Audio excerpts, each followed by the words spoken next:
Saturday the 23rd of October this year, it was exactly 50 years since that amazing day. My body's beginning to creak, my memory, particularly my short-term memory, is clearly disintegrating at an alarming rate.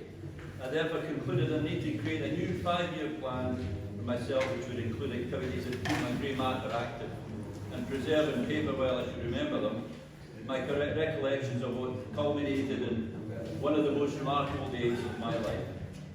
So here's the story of the 1971 Scottish League Cup final from the inside. And the way I start the thing is structured as half time.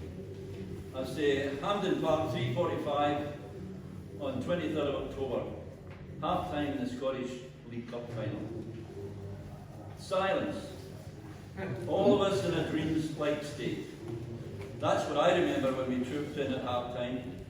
To a man, we sat there hardly believing what had just happened. We were 4-0 up against Celtic in the final of the 1971 Scottish League Cup final, playing against this all-conquering Celtic machine that bristled with internationals. 50 years had passed since Partick Thistle had won their last major trophy, and we were on the verge of finally repeating it. Eventually the silence was broken by team captain Alex Rae. Come on, we can do it. If he was right, it would be one of the biggest upsets in Scottish football history. So I then go on to talk about the path to the final. It's all around the walls here. It's fantastic to see the games I played in, the games I wasn't in. Yeah, I just found out I wasn't playing the game. The only game we got beat was St Johnstone up there. So, and I wasn't playing, so I'm pleased with that. So we go on to talk about the semi-final, and from a personal point of view, this was a pivotal night in my career. Johnny Gibson, Bobby Laurie and I competed weekly for the 2 wing spots on the team, and after he scored in the quarter-final and I came on as a sub, Johnny had currently claimed the right wing spot. Bobby Laurie's electric pace and scoring record made him first choice for the left wing. Johnny, however, had picked up a knee injury the previous Saturday, only 2 days before the cup final, the semi-final, and with 20 minutes till kick-off, reluctantly declared himself unfit. Get stripped, Dennis, sparked the boss, and suddenly I was in the team. Luckily for me, I managed to score both of the goals that took us to the final.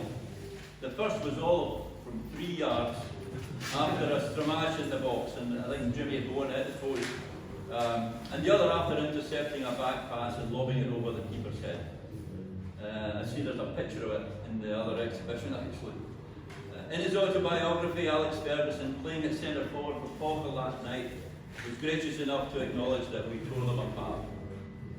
Meanwhile, in the other semi-final, Celtic had thrashed Mirren 3-0, scoring them all in a 4-minute spell. Our cup final opponents had been decided.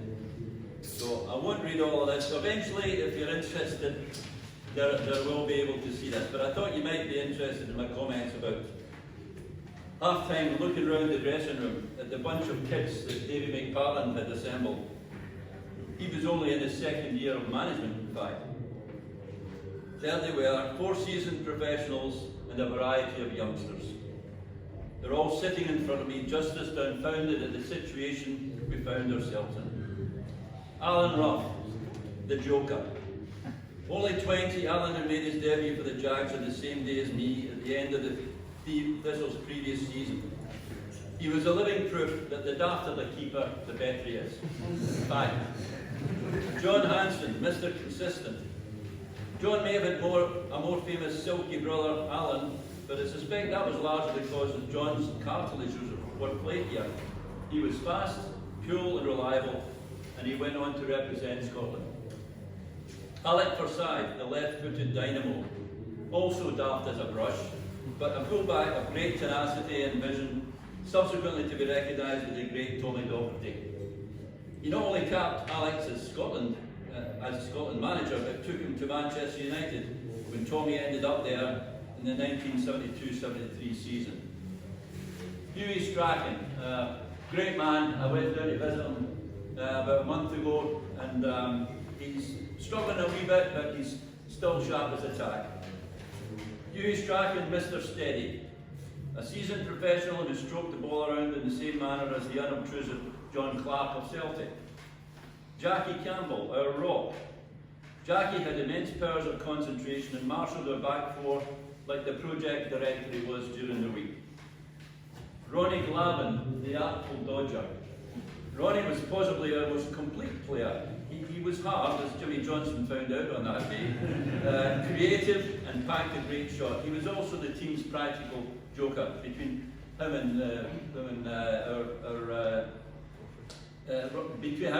Ruffy and Donnie McKinnon, they used to do things like phone up and call themselves the Joker, and they would tell you what car you're all in. It was all done between him and Ruffy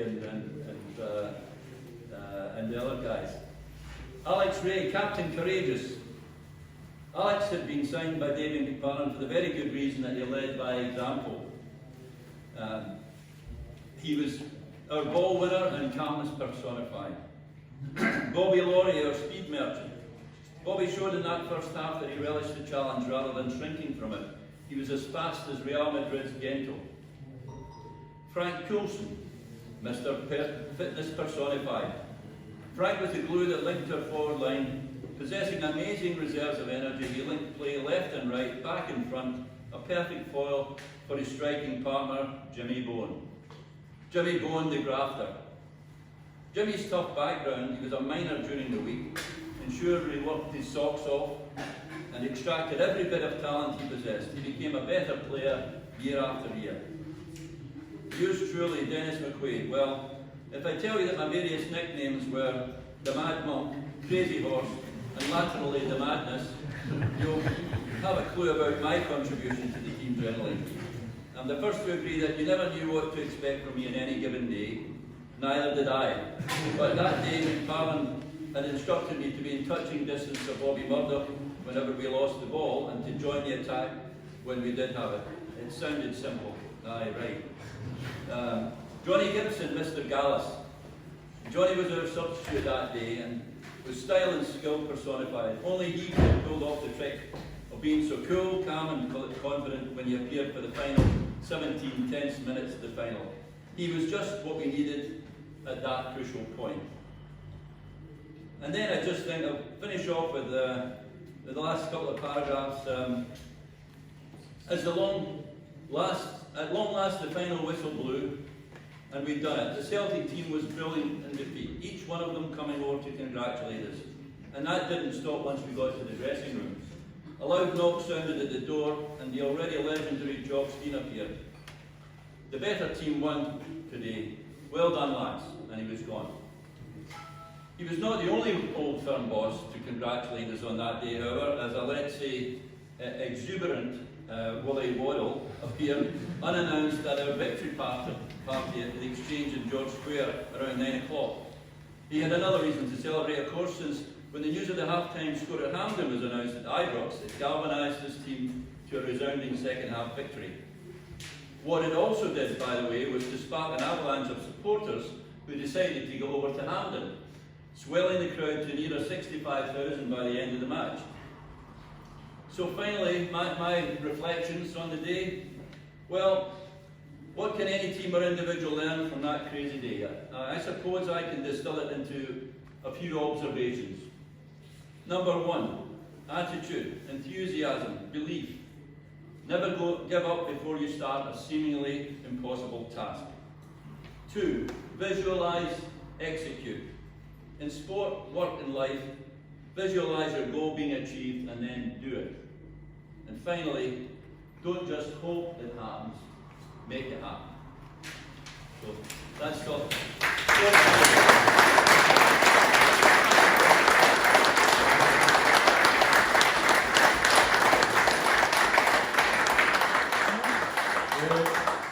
Absolutely fascinating to hear Dennis talking, and he's been working on this, as he said, his rationale.